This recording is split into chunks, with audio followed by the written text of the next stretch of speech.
Jangan kasihan. Kasihan, karena mereka nggak tahu apa-apa. Ya mereka kita dibayar. kita Makan lain-lain. di ringkau, Oke. miskin. Kita lain-lain lah ya. Anda boleh makan, saya tidak. Oke, gitu aja. Masing-masing kita, oke? Masing-masing, oke? Aku mau lagi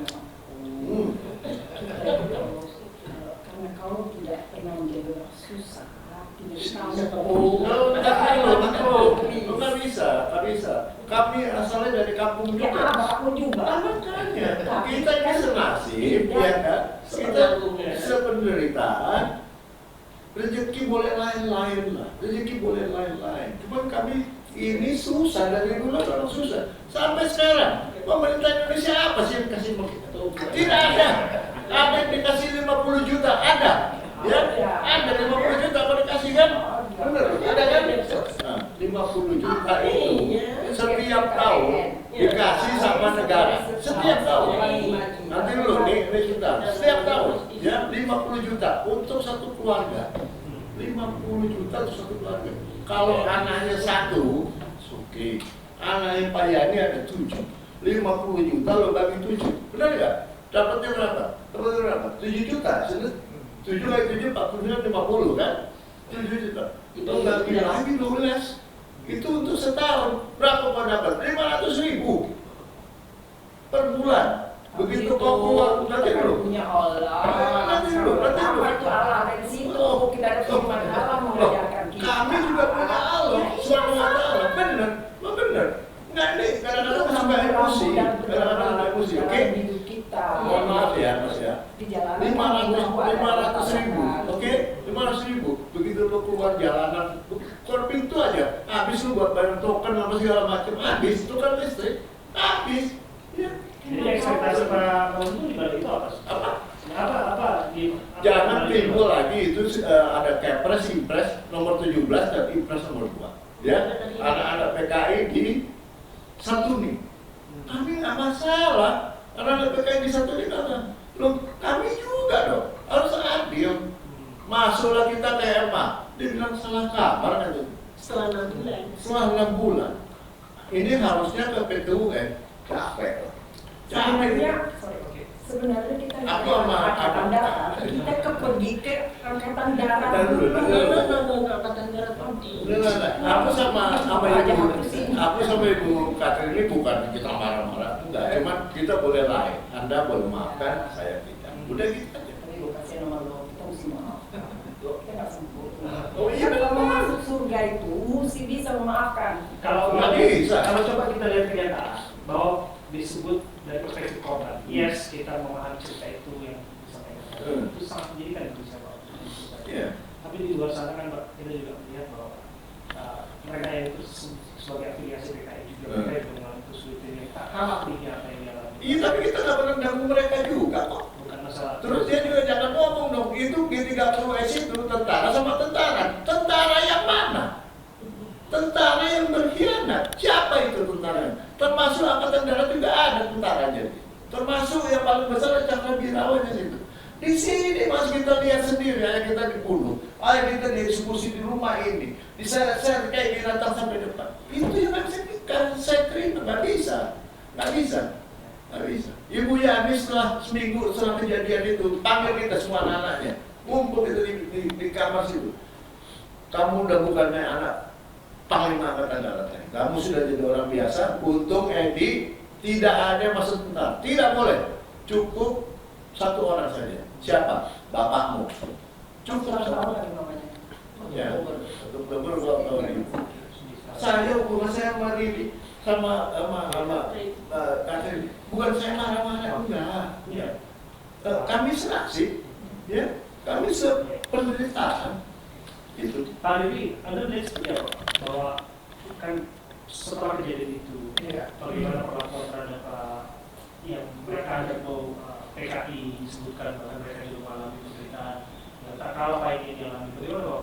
Kalau saya melihat dari kepentingan keluarga dulu. Ya. Saya nggak mau ini beban ini membawa saya sampai terus-terusan ke depan. Betul. Kalau bicara memaafkan, tentu tidak ya. Tapi kita coba untuk berusaha melupakan sehingga tidak menjadi beban hidup saya di di kemudian hari. Saya harus optimis bahwa saya bisa menjadi orang yang membanggakan orang tua saya. Itu poinnya. Ya, kalau sekarang untuk urusan mereka itu yang melakukan kejahatan itu, mereka tanggung masing-masing di hadapan Allah. Ya, mereka boleh bohong, boleh apa segala macam, tapi Allah itu tidak tutup mata. Ya, itu aja saya begitu. Kalau belakangan kan Pak juga ramai berbagai literatur yang menyebutkan, bahkan teori-teori yang menyebutkan bahwa ada konspirasi di sana, Bung Karno di sana dan sebagainya. 500 tahun kalau saya nggak salah dari CIA punya dan sebagainya. Bapak melihatnya akan seperti apa? Bahwa apa yang terjadi ini disebutkan penuh dengan konspirasi. Iya, artinya kalau sekarang begitu banyak konspirasi, harusnya kan pemerintah jelas mempunyai satu sikap. Ya, untuk bisa membuka siapa sih sebetulnya di belakangnya, sebetulnya jelas. Betul. Tanpa ada kejelasan dari pemerintah. Kenapa saya bilang pemerintah? Karena mereka bertanggung jawab akan sekarang ini. Betul. Sejarah itu tidak akan terungkap. Ini salah siapa, itu salah siapa. Ya kan? Akhirnya kita mencari sendiri. Seperti Mbak Emilia itu mencari sendiri. Tapi apa? Nggak ada tuh. Pemerintah mengatakan betul Ibu Emilia itu ini seperti itu gitu. Dan itu ternyata kontradiksi sekali dengan keputusan yang dibuat sekarang ini kan begitu ya. Jadi kebenaran itu harus diperlihatkan oleh pemerintah, jangan ini dipakai sebagai alat untuk kepentingan politik atau kelompok orang atau kelompok golongan gitu. Kita nggak mau dipakai sebagai alat itu. Tiap 30 September 1 Oktober diundang, timbul semuanya. Seperti sekarang ini kan, ingat lagi segala macam, diungkapkan lagi, tapi bertahun-tahun, 59 tahun tidak kelihatan. Tidak mau menyelesaikan. Tidak mau menyelesaikan. Karena tahu. Iya kan? Harus terbuka pemerintah. Dan ini tuh generasi muda kita kan. Mereka juga bertanya-tanya. Jangan-jangan mereka suatu hari juga nggak percaya dengan sejarahnya Pangeran Diponegoro. Jangan-jangan ini rekayasa. Iya kan? Nanti kalau udah ngalamin baru mereka tahu. Betul loh. Kalau ada yang beranggapan bahwa apa yang disampaikan pada film itu, film yang setiap tahunnya pada saat dulu itu diputarkan, bahkan juga sempat Panglima TNI Purnawirawan Gatot Nurmantio juga sempat mengajukan itu menjadi tontonan di beberapa tahun belakangan. Ada yang menganggap bahwa film itu tidak relevan karena ada hal-hal yang tidak dianggap menjadi kebenaran yang utuh di sana. Menurut hal ini sebenarnya apa? Saya hanya terbatas apa yang terjadi di rumah. Saya meyakinkan itu benar. Bahkan itu tidak seberapa lah dengan yang kita alami ya. Itu nggak seberapa. Mengenai kemudian ada kegiatan-kegiatan di luar itu, saya itu nggak tahu. Tapi dengan film seperti itu yang diputar bertahun-tahun itu sehingga menimbulkan satu kebencian kan. Betul. Ketika orang mengatakan keluarga lo PKI, keluarga Anda PKI, pasti dicapnya sebagai orang jahat. Sampai sekarang, ya kan? Dan itu memang model-modelnya mereka itu kan terjadi seperti sekarang ini. Makanya itu diputar lagi itu untuk mengingatkan kita jangan sampai terjadi lagi. Mungkin sekarang baju yang berbeda gitu, tidak terasa seperti dulu gitu. Tapi konsepnya sih sama. Jadi perlu diingatkan lagi kepada generasi kita ini, hati-hati jangan lengah. Orang tua kita mungkin lengah pada waktu itu karena terlalu percaya. Jadi ya tadi yang dibilang apa namanya anak buahnya suruh pulang dulu ya karena percaya dari keadaan ini adalah nggak akan terjadi gitu loh. Seperti orang tua itu juga begitu, pengawalnya suruh pulang ya akhirnya nggak ada apa-apa di rumah, senjata nggak punya, itu yang terjadi gitu loh. Lengah.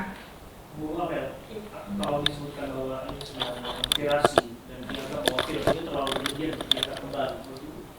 Enggak, film itu 90% mungkin ada kebenaran. Hanya yang dikeluarkan itu hanya sampai situ aja karena ibu yang menentukan ya, ibu saya. Karena itu saya nggak lihat waktu bapak saya diambil. Jadi waktu kalau mengejar bapak dan itu nggak ada. Cuma dari Lubang Buaya dan cerita itu benar, 90% benar. Dan itu harusnya diputar ya supaya mengingatkan kembali. Cuman kalau ibu saya kan selalu gini mas kalau makan siang, bapak pernah dibunuh, apa salah dia, apa salah itu terus ganggu saya, apa salah bapak, apa salah. Saya mulai nulis, saya mulai ke Pak Nasution, Pak WNI, Pak Mitro Gendut, saya tanya kenapa. Nah itu sebenarnya sekuatnya. Dan Enggak. tapi kok gendut nggak ada. Emang gendut. Iya, Pak. Kita mana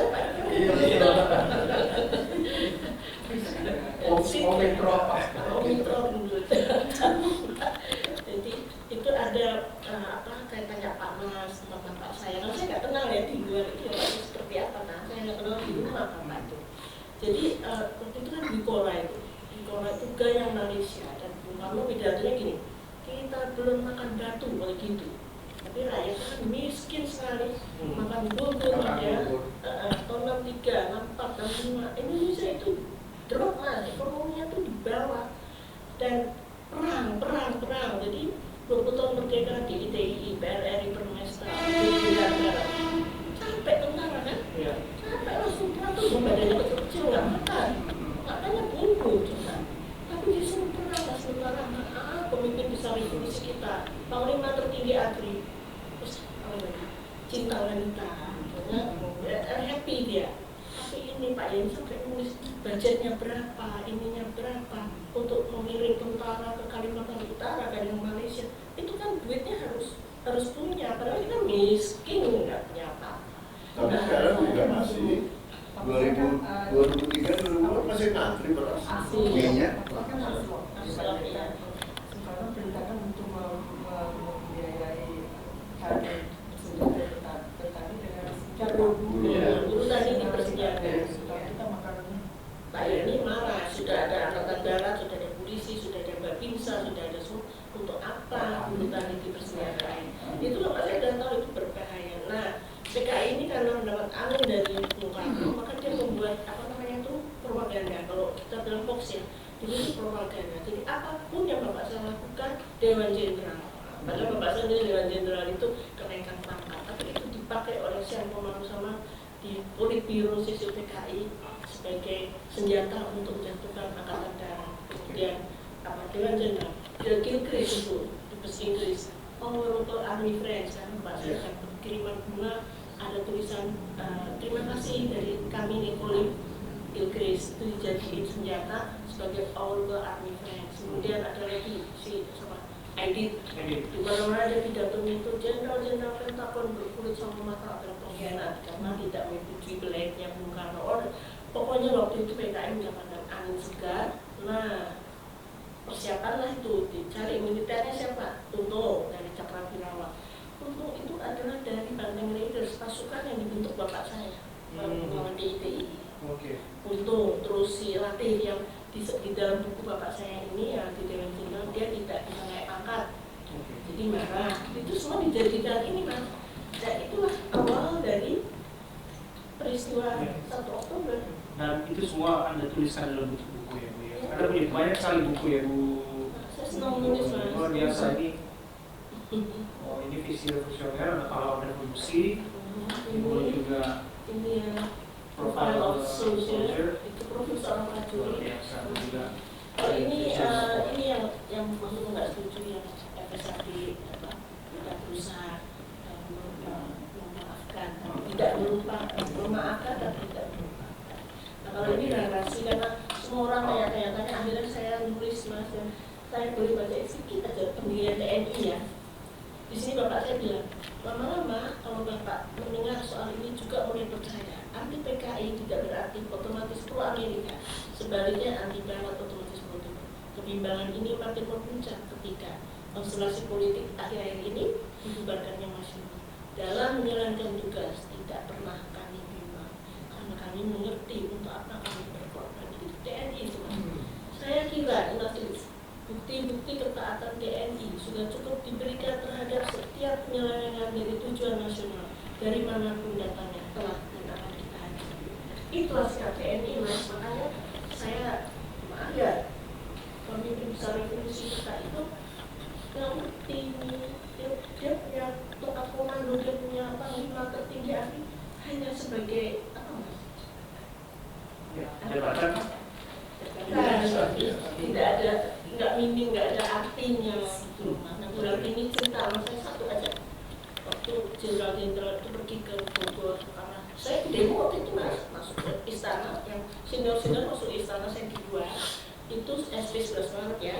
ibarat ini cerita ketika Pak Bung Karno diminta menangani SP mungkin memang di Jakarta karena situasi sudah sangat rawan waktu itu. Terus Bung Karno diminta menandatangani coret-coret kata Bung Karno ya, akhirnya jadi tanda tangan dia masuk kamar berjam-jam dia menangis. Kata berarti nih ya, disitulah mungkin dia menyadari bahwa ini semua nggak ada arti. Terus kalau kemudian dia ke Mahkamah Pahlawan, nangislah dia di pusara bapak saya, nangisnya terseduh-seduh. Dia kok percaya, terus dia nyalain PKI gini kan, PKI keblinger kan, beliau lagi juga keblinger karena terlalu percaya sama PKI tentang Dewan Jenderal. Itu aja yang paling dia percaya. Terakhir nih, Bapak Ibu, apa yang ingin disampaikan? Barangkali singkat-singkat saja mengenai harapan tentu saja kepada pemerintah, tentu saja juga kepada otoritas. Bagaimana kemudian penanganan rehabilitasi apa yang sudah terjadi. Belakangan juga kita tahu di pernyataan pers yang disebutkan ini membersihkan nama Soekarno dari terkaitan dengan peristiwa gerakan 30 September. Apa yang disampaikan mungkin dari Pak Edi? Silakan. Ya, kalau saya merasa bahwa ini harus terus diingat, ya, bukan hanya ketika tanggal 1 Oktober saja, ya, khususnya untuk generasi muda. Ini satu pembelajaran sejarah yang harus diingat terus gitu. Karena kalau kita melupakan ini, itu akan terjadi terus-menerus gitu, akan mudah. Jadi itulah tadi kita pemerintah itu juga harus turut bertanggung jawab untuk pada ini ya, pada masyarakat, pada rakyat khususnya ya, generasi muda khususnya untuk lebih memberikan kebenaran dalam sejarah ini. Itu aja saya kira. Pak untuk saya mudah-mudahan dengan presiden yang baru ini tanggal 20 Oktober dilantik ya kan, Indonesia akan lebih baik. Kita nggak usah ngomong Indonesia emas, nggak perlu ngomong Indonesia emas. Pelan-pelan lah kita atur ini supaya baik, supaya adil, rakyatnya makmur, ya kan, pemuda-pemudinya bisa menjalankan atau mewujudkan cita negara. Ya pokoknya Indonesia harus lebih baik dari sekarang. Indonesia harus lebih baik dari sekarang. Itu aja. 2023, 2024 masih ada ngantri. Antri beras, antri minyak. Apa mau jadi Indonesia emas kalau tahun segini masih ngantri? Nggak bisa. Dan harus adil. Itu aja kok. Ya. Jangan timbul-timbul apa G20S 22S. Apa ini? Ngapain? Itu ada berani mati. Oh. Nah, ini mungkin tapi mungkin juga benar, ya kan? Ya kayak gitu nggak perlu. Kau mau berani mati buat bela siapa? Kau harus bela NKRI, bukan bela seseorang atau sekelompok orang. Tidak, NKRI harus bela. Berani mati disitulah. Inilah para pahlawan revolusi yang membela tanah air. Dia sangat cinta dengan NKRI. Ya, sampai ada ininya, sampai yang kubur pun saya pertahankan Pancasila. Sampai begitu. Ada lagi kata-kata, saya ingin hidup 1000 tahun lagi, atau umur 40 tahun sudah selesai. 43 sudah buku, sudah selesai. Dia juga punya cita-cita, bukan tidak punya cita-cita. Ya, dia cinta sekali dengan angkatan darat. Sampai mati, pokoknya dia cinta. Kalau dengan pemerintah sekarang negara saya tidak percaya sama sekali. Mereka tidak berbuat apa-apa. Mereka justru menyakiti kami selalu begitu loh. Kayak ada kepres impres, toh nggak jalan juga itu. Tidak pernah percaya. Jadi saya sudah pada tahap tinggal lebih dulu. Saya nggak mau lagi tahu. Karena rakyat itu tetap miskin. Sekarang ini mutilasi, dipotong-potong masukin koper, buang sungai, 7 jenazah ada di sungai.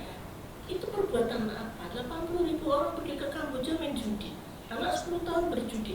Itu ajaran siapa? Kok negara diam saja? Terus ketika kita mengomongkan apa yang kita ini, malah dikepretin aja gitu. Nah, dianggap saya. Jadi Mas, kalau saya yang mohon maaf ya, mungkin harus ada sebuah perubahan yang sangat drastis. Janji katanya 10 juta lapangan kerja terbuka, malah 10 juta di PHK. Ya kan? Jual minyak goreng, ekspor yang untuk 1% dari penduduk Indonesia.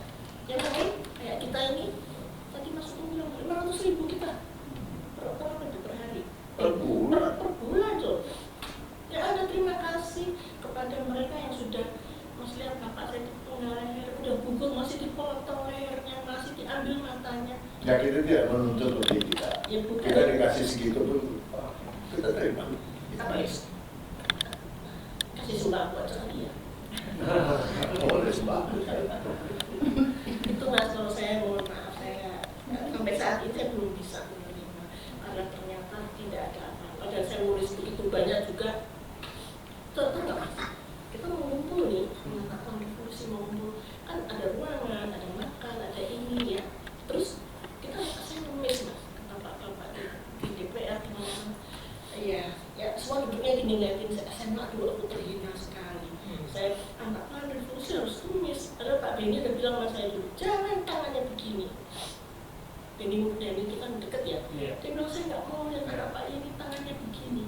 Saya nggak mau Mas, kemarin saya bilang kok terhina sekali sih kita ini anak revolusi bapaknya seperti ini berjualannya teman-teman ngemis. Ini aja bisa nggak dibayar nih kayak apa? Saya bersyukur Mas bahwa ibu saya menyekolahkan kita semua sampai luar negeri ya. Karena ibu saya, bapak saya itu memang pendidikan nomor 1 untuk anak-anaknya. Saya pun jadi duta besar, Pak Wiranto. Jadi saya termasuk mungkin di keluarga Pak Yani yang agak beruntung, tapi saya tidak bisa menerima ini semua. Gagal di pemerintah. Gagal. Tulis ya Mas, gagal. Ya. Terakhir. Sama gagal. Singkat Bapak yang sampaikan presentasinya. Saya ngerti politik.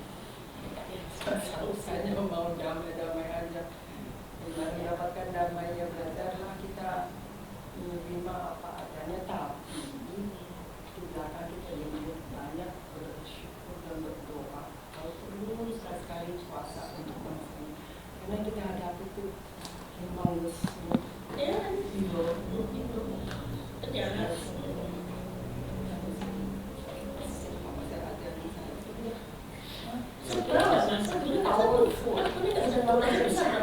Apa? Sampai Bapak saya terakhir tanggal 30 September di situ.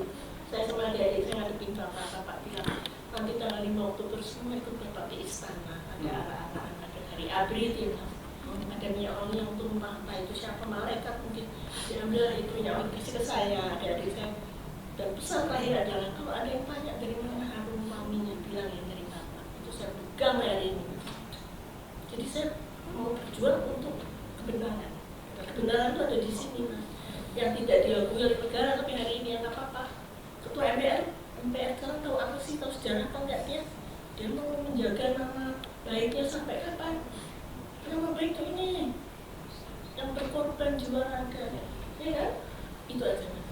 Terima kasih Terima kasih Bu Amelia, terima kasih Bu Kevin, Pak Untung, dan juga Pak Eri sudah memberikan pemahaman pada kami. Belajar banyak, saya sebagai generasi muda juga belajar banyak pada hari ini karena sejak itu biasanya kita pelajari lewat textbook, buku, dan kemudian juga film. Tapi hari ini saya langsung melihat pelaku sejarah, saya dulu bisa mengenai sejarah itu. Dan saya berharap bahwa sama lain kita pernah melupakan sejarah karena itu menjadi pelajaran kita ke depan, menjadi bangsa yang lebih kuat, bangsa yang lebih kokoh menghadapi segala ancaman dan tekanan. Terima kasih, saya akan selamat.